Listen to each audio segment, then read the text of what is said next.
Les hôpitaux de toute la Californie ont limité les services médicaux en raison d'une pénurie de ressources suite à une augmentation des cas de COVID-19.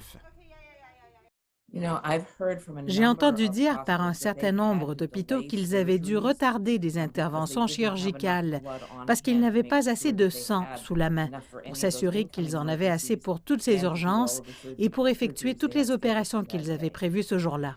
Rien qu'en janvier, la Californie a signalé plus de 2,5 millions de cas de coronavirus, soit près de la totalité des cas signalés à l'échelle de l'État tout au long de l'année dernière.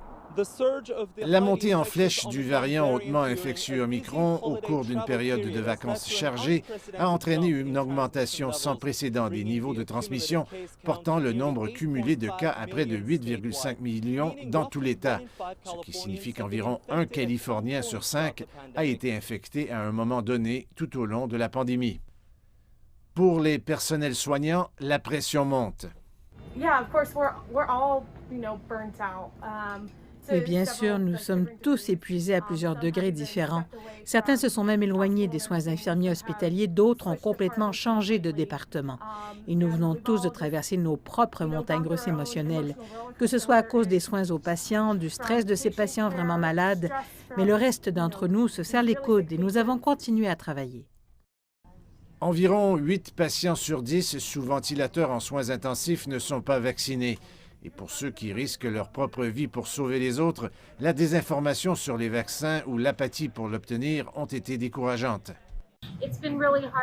Cela a été très difficile pour nous de sortir en public. Les gens nous demandent, vous savez, est-ce vrai, est-ce vrai? Cela arrive au point où je me connais et que beaucoup d'infirmières ont cessé de parler à leurs amis, ont passé plus de temps avec d'autres travailleurs de la santé parce que, tout comme dans l'unité de traumatologie, à moins que vous ne le fassiez, vous ne comprenez pas ce qui se passe vraiment. Le nombre de cas d'Omicron semble s'être stabilisé à certains endroits, mais les experts de la santé préviennent que les faibles taux de vaccination et la transmission continue de la COVID-19 pourraient entraîner l'émergence de nouveaux variants.